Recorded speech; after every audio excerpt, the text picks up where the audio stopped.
Chinese बहू। Chinese बहू हमारी याद तो है ना आपको? भूले तो नहीं ना? हाँ भाई, थोड़ी देर में ही सही, लेकिन चाइनीज बहू की कहानी आ ही गई। क्या हो रहा है ये देश में? चाइना ने तो आतंक ही मचा रखा है। अरे क्या हो गया? क्यों चाइना को कोसता रहता है? भूल मत, तेरी ससुराल चाइना की ही है। हाँ माँ, पर ये देखना, लड़ाई झगड़े, ये बीमारी, ऊपर से ये देश कितना चालाक है, अंदर न जाने क्या क्या करता रहता है। तभी अंदर से बहू की चिल्लाने की आवाज आती है। अरे क्या हो गया बहू, क्यों चिल्ला रही है? माँ जी, ये देखिए, ये रूस ने यूक्रेन की हालत क्या कर दी है। ऊपर से चाइना में 2 बड़ा लॉकडाउन लग गया है।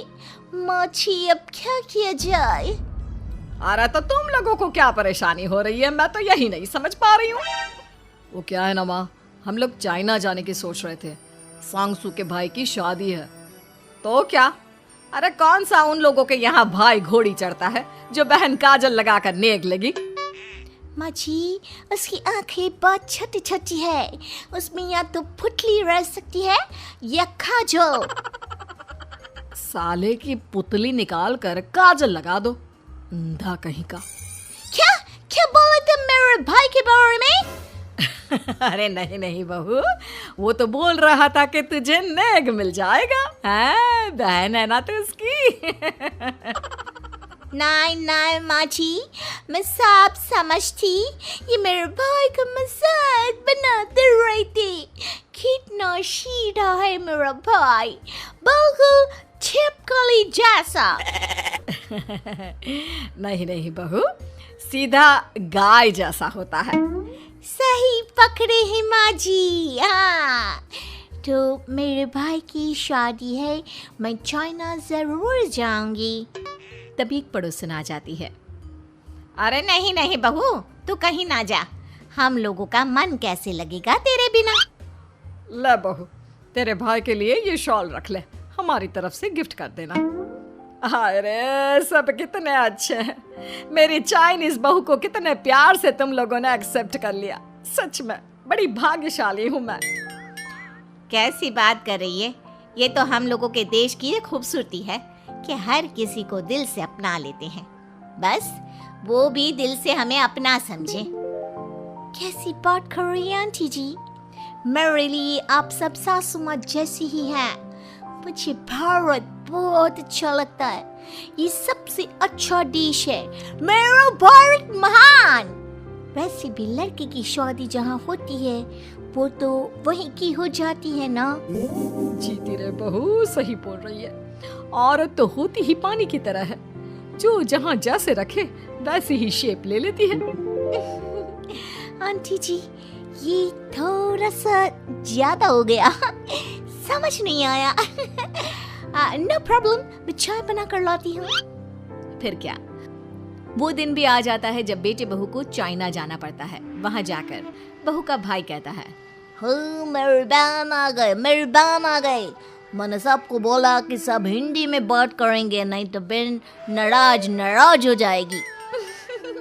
थैंक्स बॉय, हिंदी मेरी भाषा है, आप मुझे उसी में बात करना अच्छा लगता है। आपने जीजा जी से मिलो। ओ बहन, तुम अंदर चलो। सभी बहू को अंदर लेकर चले जाते हैं, लेकिन सांगसू का पति, वो तो बेचारा चाइना के ससुराल के आंगन में अकेला खड़ा रहता है। काफी देर तक जब कोई उसे नहीं पूछता तो वो माँ को घर पर फोन करता है। हाँ बेटा, पहुँच गए ना कुशल मंगल? हाँ माँ, लेकिन सांगसू पता नहीं कहाँ है, वो तो अंदर गई है तब से बाहर आई ही नहीं। अरे कैसी बात कर रहा है? तो तू अंदर चला जा, तू बाहर क्यों है? अरे दामाद है तू वहाँ का, उन लोगों ने तुझे बिठाया, चाय पानी कुछ नहीं पूछा? नहीं ना माँ। तभी सामने से सांगसू आती है। क्यों आप अभी तक तैयार नहीं हुए?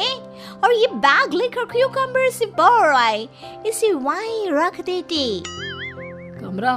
कौन सा कमरा? अरे कैसी बात कर रही हो? जब से तुम अंदर गई हो मैं बाहर ही तो खड़ा हूँ। बहू को बहुत हैरानी होती है और गुस्सा भी आता है। तभी उसका भाई और माँ आ जाते हैं। और सांगसू, अंदर खाना लग गया है। पहले ये बताओ कि मेरे पति को किसी ने खाना या पानी क्यों नहीं पूछा? वो भारत से ससुराल पहली बार आया है, वो भी मेरे कहने पर। उनकी इज्जत क्यों नहीं की? देख बेटी, तूने जबरदस्ती जिद में शादी की थी तो हम लोगों ने कर दी, लेकिन अब तुम ये सोचो, पूरी चाइना में मैं इस इंडियन को अपना दामाद बताऊं? So sorry. हाँ संगसू, और तुम भी चुप रहना, नहीं तो वो लोग मेरी शादी तोड़ देंगे। ओह, ऐसी बात है। कोई बात नहीं, मैं बाहर होटल में रह लेता हूँ, तुम वही करो जो ये लोग चाहते हैं। कैसी बात कर रहे हो? शादी के बाद पति जैसा भी हो, जो भी हो, पति होता है। वैसे भी तुम्हारे पूरे परिवार ने, सबने बिना सोचे मेरा साथ दिया, मुझे एक्सेप्ट किया, प्यार किया। मैं अपने देश में आपको अकेला कैसे छोड़ सकती हूँ? ये हिंदी फिल्म का ड्रामा बंद करो, मैं अभी अब बर्दाश्त नहीं करूँगी। चुपचाप अंदर चलो, नहीं तो ये शादी वादी यहीं खत्म करके इसे अकेले ही इंडिया जाना पड़ेगा। कैसी बात कर रही हो माँ? ये मेरे पति हैं। है नहीं था, हम लोगों ने यहाँ वकील को बुला लिया है, जिसके बाद अब तेरा तलाक करा के हम यहाँ के चाइनीज लड़के से तेरी शादी करा देंगे। अरे कैसी बात कर रहे हो?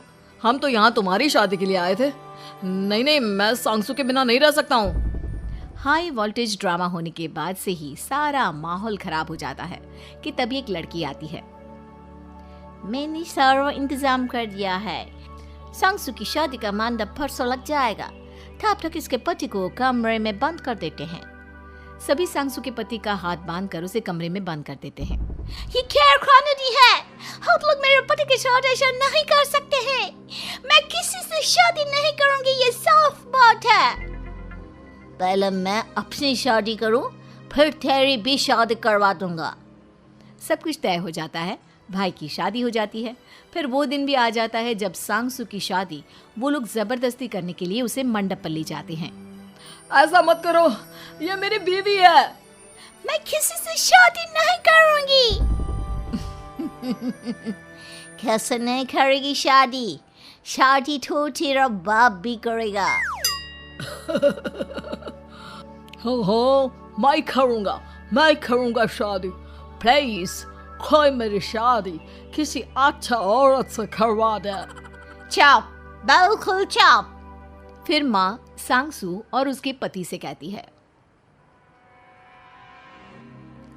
तुम लोगों का बच्चा मेरी कैद में है।